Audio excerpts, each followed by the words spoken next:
आपल्या सर्वांचे लाडके महाराष्ट्राचे उपमुख्यमंत्री देवेंद्रजी, खासदार गोपाळ शेट्टी आणि माझ्यावर विश्वास ठेवून आज भारतीय जनता पार्टीमध्ये प्रवेश घेतला अशा सर्व बांधवांच्या भगिनींचा मी मनपूर्वक अभिनंदन करते आणि त्यांना शुभेच्छा देते. बंधू भगिनींनो,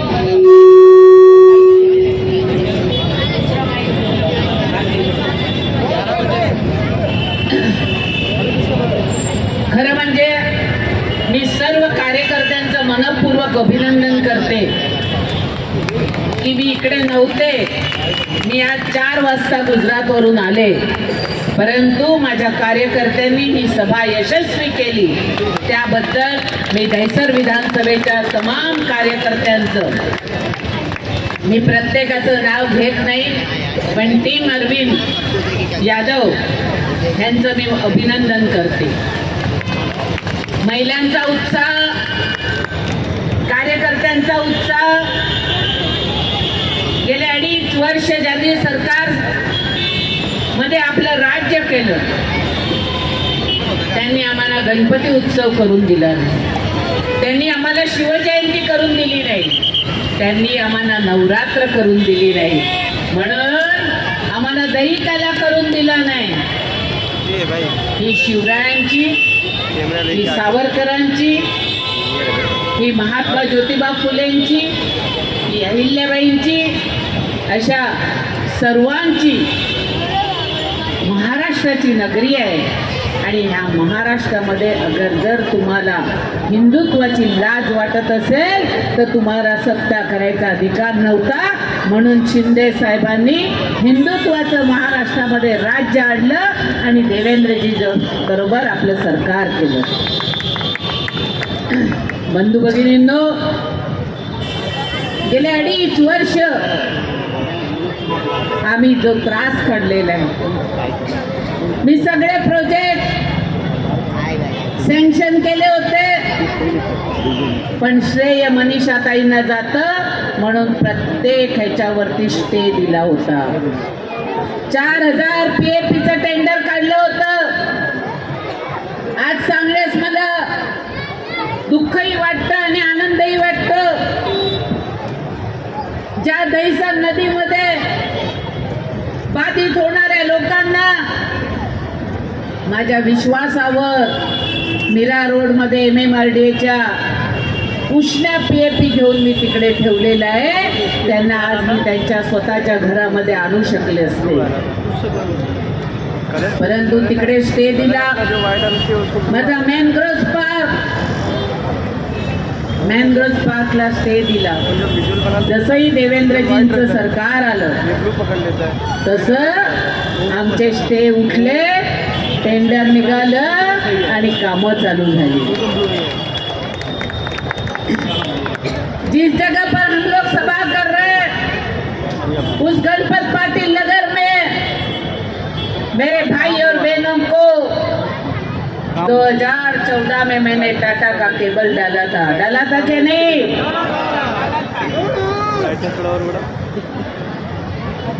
उस पूर्व विधायक ने कंप्लेन किया, केबल निकाल दिया, टाटा के ऊपर केस कर दिया और गवर्नमेंट को बोलते हैं ये CR-Z2 में आते हैं, आपने परमिशन कैसी दी? लेकिन इस गणपत पाटिल नगर के लोगों के ऊपर मेरा विश्वास था, विश्वास है. मैं दिल्ली तक लड़ी, लेकिन गणपत पाटिल नगर में लाइट और पानी लाके दिया कि नहीं? किसने पानी दिया? लाइट किसने दी?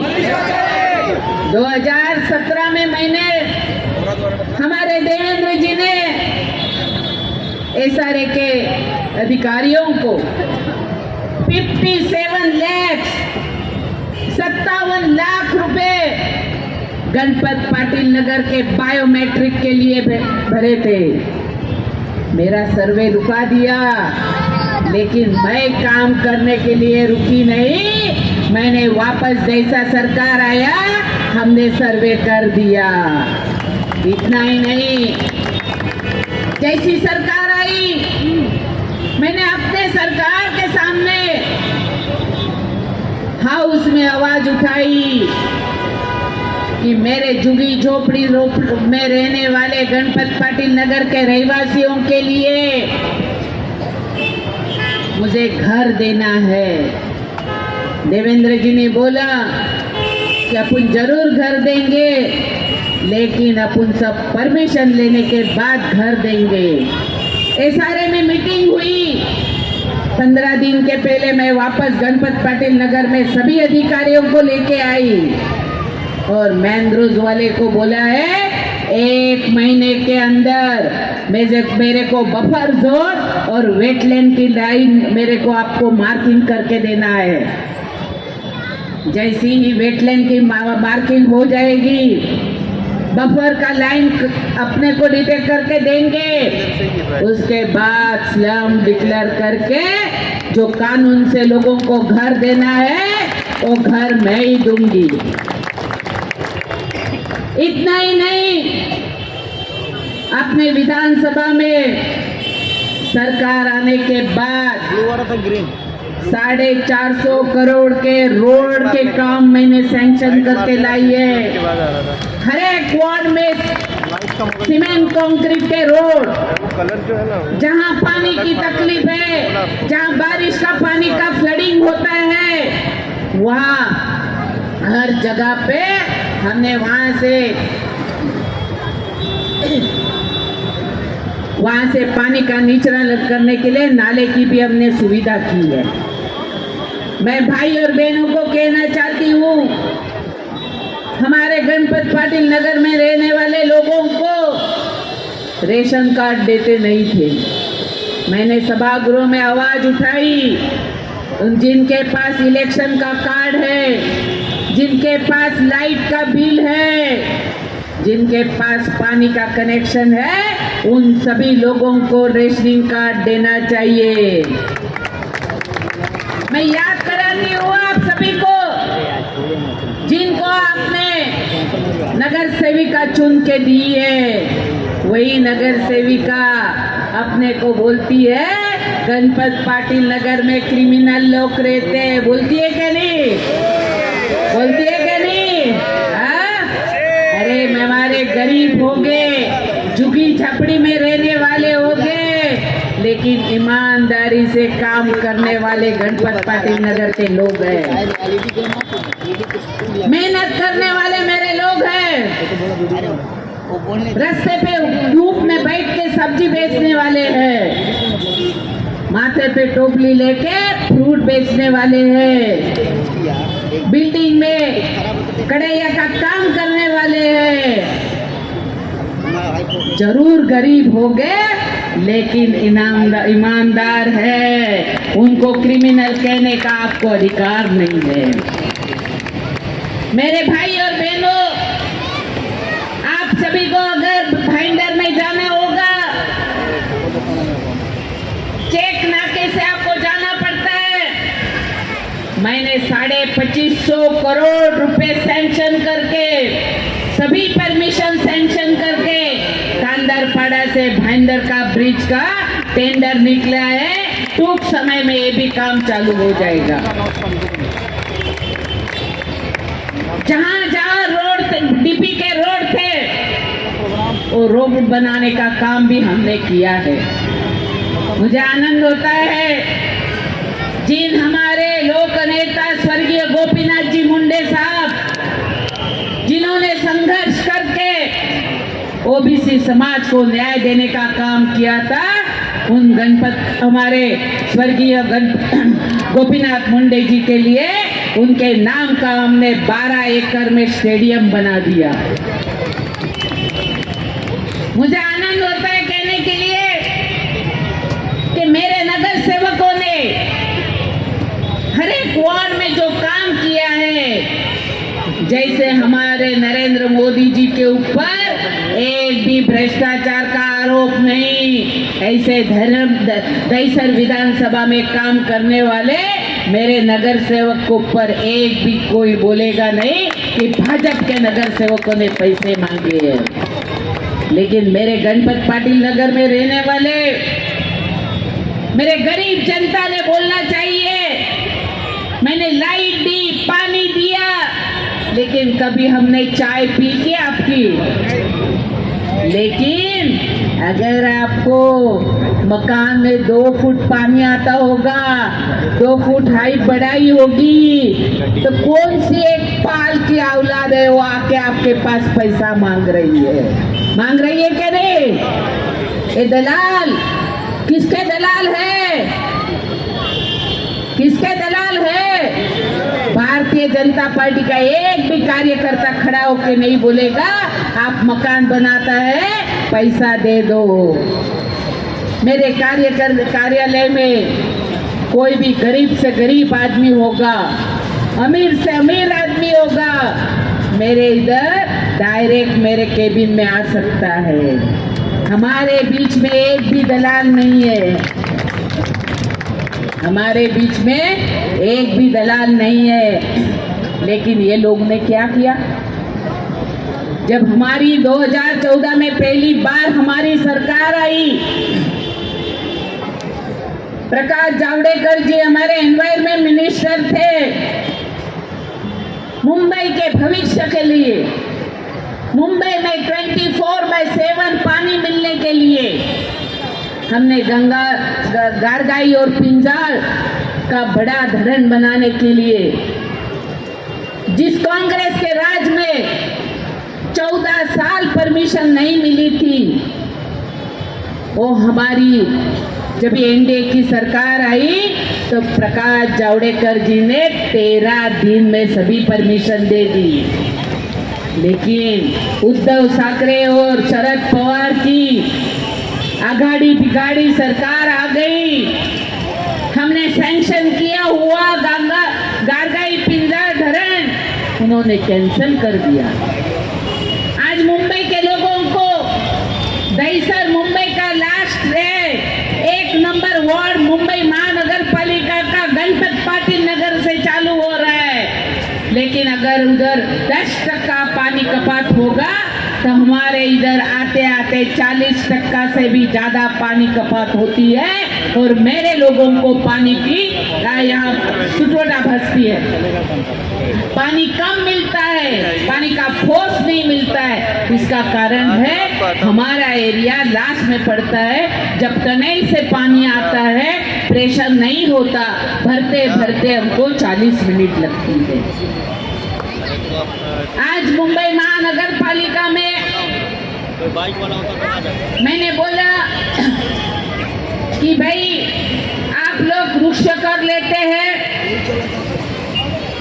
सांडपानी का सीवरेज का टैक्स लेते हैं, लेकिन किसी बिल्डिंग में अगर एक पेड़ छाटना होगा तो आपको खुद के पैसे देने पड़ते हैं। हम बोलते हैं अगर आप जब पौधे लगाने को बोलते हैं तो उसका ट्रिमिंग भी मुंबई महानगर पालिका ने करके देना चाहिए।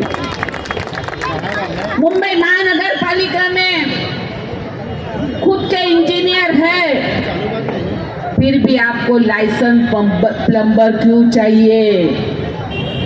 लाइसेंस प्लम्बर की क्या जरूरत है? एक कनेक्शन लेना होगा तो लाइसेंस प्लम्बर की फी कितनी 60,000 रुपया, 80,000 रुपया। उसके मुंह में जो बात आएगी वो लोगों से लेते हैं।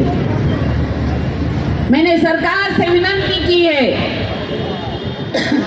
कि ये लाइसेंस प्लम्बर निकाल दो। आपका जेई ये मुंबई महानगर पालिका में वाटर डिपार्टमेंट में जो जेई रहता है उसके ही सही सिक्के से उनको पानी देना चाहिए, तो ही भ्रष्टाचार मुक्त मुंबई होगी। भ्रष्टाचार मुक्त मुंबई करनी होगी तो लाइसेंस प्लम्बर सभी निकाल देने चाहिए। और सबसे बड़ा भ्रष्टाचार कौन से मुंबई महानगर पालिका का डिपार्टमेंट होगा तो बिल्डिंग और फैक्ट्री हो जाता है। सबसे भ्रष्टाचारी डिपार्टमेंट मुंबई का बिल्डिंग और फैक्ट्री है। अरे जो आदमी 2 करोड़ का फ्लैट लेता है, उसके अगर बेसिन का, टॉयलेट का दरवाजा अगर वास्तु के हिसाब से बदल दिया तो वहाँ बिल्डिंग फैक्ट्री के लोग जाते हैं। बड़े बड़े अधिकारियों के फ्लैट लिए हुए। कानून है कि अगर आपने इंटरनल कोई चेंज किया होगा तो उसको आपको तकलीफ नहीं है, ये कानून में है। फिर भी बिल्डिंग फैक्ट्री वाले लोग जाके वहां से भी लोगों से पैसा लेते हैं। और मेरे सभी भाई जो मेरे लोग हैं वो भी घबराते हैं कि हमारे ऊपर केस करेंगे तो। आधा दुख वहां ही है कि जो भ्रष्टाचारी अधिकारी आपको दबाते हैं, आप दबते हैं, इसीलिए वो वापस आपके पास पैसे मांगने के लिए आते हैं। लेकिन मैं नगर सेवकों को कहना चाहती हूँ, ऐसे जो बिल्डिंग फैक्ट्री के जेई हो गए, सब इंजीनियर हो गए, इनका रिकॉर्ड करो और उनको भी जेल की हवा खिलाओ, उनको भी जेल की हवा खिलाओ। अपने पसीने के पैसे से आप घर बनाते हैं। अरे घर रिपेयरिंग करना है, 14 फुट का घर रिपेयर करना होगा। अगर आपके पास असेसमेंट टैक्स है तो आपको खाली मुंबई महानगर पालिका को एक परमिशन के लिए एक लेटर डालना है कि मैं मेरा घर रिपेयर कर रहा हूँ। लेकिन वहाँ का नगर सेवक आएगा, अरे शाखामध्ये येऊन जा, वॉर्ड क्रमांक 6 मुंबई कोणाची, भूमिपुत्रांची, पण शाखेत बोलवलं जातं, माझ्या त्या वैतीचं अजून घर झालं नाही, हे मला दुःख वाटतं। अरे मुंबईमध्ये कोविडच्या महामारीमध्ये जर मोदी साहेब नसते तर आपण आज इकडे जिवंत राहिलो नसतो। प्लेग आला होता 1955ला, जेव्हा प्लेग आला होता, मुडदे ठेवायला जागा नव्हती आणि प्लेगची लस बनवण्यासाठी त्यावेळेला काँग्रेसला 37 वर्ष लागली। 37 वर्ष लागली प्लेगची लस बनवायला, पण मोदी साहेबांच्या सरकारमध्ये 9 महिन्यामध्ये वॅक्सिन कोरोनामध्ये तयार केली। नुसती मोदी साहेबांनी वॅक्सिन तयार केली नाही, तर प्रत्येकाला 2 डोस मोफत द्यायचं काम हे मोदीजींनी केलेलं आहे। बंधू भगिनींनो, तो काळ आपल्या डोळ्यासमोर आणला, अंगाला शहारे येत आहेत, बाप मेलेला आहे, आई आणि मुलगा हॉस्पिटलमध्ये आहे, अंत्यसंस्कार करायला कोण नव्हतं, पण हाच भारतीय जनता पार्टीचा कार्यकर्ता आमचे शशी कदम आणि ह्या लोकांनी अंत्यसंस्कार सुद्धा केले, ज्यांची मुलं त्यांच्या बरोबर नव्हती अशा आई वडिलांना अग्नी द्यायचं काम पण आमच्या कार्यकर्त्यांनी केलेलं आहे। स्वतःची पर्वा माझ्या कार्यकर्त्यांनी केली नाही। मी स्वतः 80 पंप खरेदी केले, आम्ही सॅनिटायझर केलं, पण घरात बसलेल्या, बिळात बसलेल्या मुख्यमंत्र्यांनी लगेच महापालिकेचे आदेश काढले की प्रायव्हेट सॅनिटायझर बंद करा। अरे भारतीय जनता पार्टी घराघरामध्ये जात होती, आम्ही विचारलं नाही हा हिंदू आहे का, हा मुसलमान आहे का, हा भाजपचा आहे का, हा काँग्रेसचा आहे का, माणुसकी हा एक धर्म समजून आम्ही सर्वांकडे सॅनिटायझर करत होतो। ज्या वेळेला कोविड होता त्यावेळेला ह्यांचे कार्यकर्ते कुठे बिळामध्ये बसले होते, पण भारतीय जनता पार्टीचे कार्यकर्ते, ह्याच गणपत पाटील नगरचे माझे कार्यकर्ते टेम्पोने खिचडी आणायचे आणि प्रत्येक गल्लीमध्ये लोकांना खिचडी वाटायचे. हे कार्यकर्त्यांनी जीवाची पर्वा केली नाही का मला कोविड होईल का. प्रसिद्धी करण्यासाठी ह्यांनी खूप काय केलं, पण कोविड मध्ये जर खरा कुठला पक्ष रस्त्यावर असेल तर तो भारतीय जनता पार्टीचा कार्यकर्ता होता. बंधू भगिनींनो, ह्याच ठिकाणी गणपत पाटील नगरला स्टँड पोस्ट होते आणि टँकरने पाणी पुरवठा होत होता. ह्या लोकांनी कोविडच्या महामारीमध्ये तेव्हा टँकर बंद केले. लोकांना पाणी मिळत नव्हतं. मी माझ्या स्वतःच्या फंडातून सगळी लाईन टाकली आणि 1 ते 3 ते 14 नंबरच्या गल्लीपर्यंत लोकांना पाणी दिलं. हा फरक भारतीय जनता पार्टी आणि इतर पक्षाचा आहे. भ्रष्टाचाराबद्दल बोलायचं असेल, आमच्या कांदरपाड्याला कोविड सेंटर होतं. आमची एक माता भगिनीचा मृत्यू झालेला होता. तिचं मंगळसूत्र सुद्धा त्याच्यातून चोरी केलेलं होतं. चोरी ही दुर्दशा. ह्या जसा राजा तशी प्रजा, हे ह्या कोविडच्या महामारीमध्ये झालं होतं. पण आमचे देशाचे पंतप्रधान नरेंद्र मोदी साहेबांनी गरीब कल्याण योजनेअंतर्गत आपल्या सर्वांना मोफत धान्य द्यायचं काम जर कोणी केलं असेल तर देशाचे पंतप्रधान नरेंद्र मोदी यांनी दिलं. एखाद्या माणसाचा मृत्यू झाला, त्याच्याकडे जनधनचं खातं असेल, त्याच्या खात्यामध्ये 2 लाख रुपये आले. विधवा महिला असतील, जनधनच्या करणारे ते पंतप्रधान म्हणजे नरेंद्र मोदी आहे. आज लोक नरेंद्र मोदीला देशामध्ये सर्वात लाडके पंतप्रधान म्हणून ओळखले जातात. तर मोदी साहेबांनी उज्ज्वला गॅस योजना आणली. मोदी साहेबांनी रेल्वेमध्ये, आज तुम्ही बघा आणि 2014च्या आधीची भारत बघा, तो आप लोग अभी गांव में जाते होंगे तो आपकी मुसाफिरी कैसी हो रही है. मोबाइल पे आप टिकट निकाल सकते हैं. अगर आपका वेटिंग लिस्ट कैंसिल हो गया, आपके खाते में डायरेक्ट पैसे ट्रांसफर होते हैं. होते क्या नहीं? आपके कोच अच्छे बना दिए. प्लेटफॉर्म पे चढ़ते समय लोगों का एक्सीडेंट होता था, आज प्लेटफॉर्म की ऊंचाई बढ़ाई दी, प्लेटफॉर्म लंबे कर दिए. प्लेटफॉर्म के साथ आपको एक्सीलेटर और लिफ्ट भी बनाने का काम देश के प्रधानमंत्री आदरणीय नरेंद्र भाई मोदी जी ने किया है. जिन प्रधानमंत्री ने देशवासियों के लिए आत्मनिर्भर भारत योजना के अंतर्गत कोविड के महामारी में जिनके धंधे करने के लिए पैसा नहीं था, उन सभी लोगों को अपने आत्मनिर्भर के अध्ययन से 10,000 से लेके 10 लाख का लोन मोदी जी ने दिया. अभी कहने के लिए तो बहुत सारा है, लेकिन भ्रष्टाचारी लोगों को आपको ध्यान रखना चाहिए. खास करून ज्यांनी आज मला आगरी कोळ्यांची टोपी घातली, त्यांना सांगू इच्छिते की खूप मोठं मोदी साहेबांचे फोटो लावून वरळीमधून आमच्या प्रिन्सने वरळी विधानसभेतून आपली निवडणूक लढवली.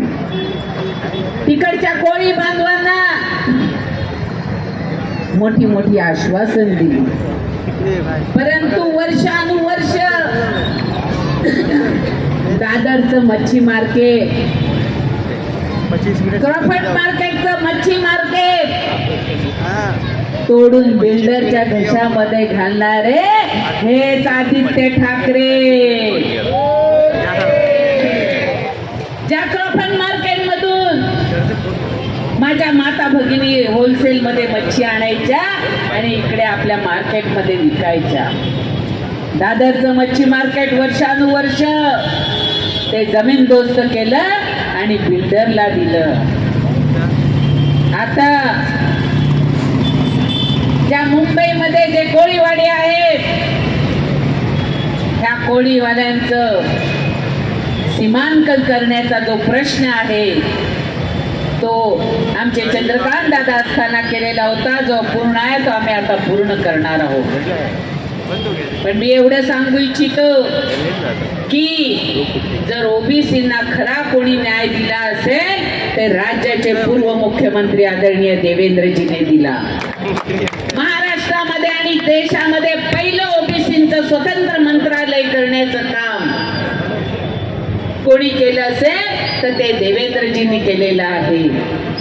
आणि त्यानंतर 2019ला केंद्रामध्ये प्रथम ओबीसीचं स्वतंत्र मंत्रालय देशाचे पंतप्रधान नरेंद्र मोदी यांनी केलेलं आहे.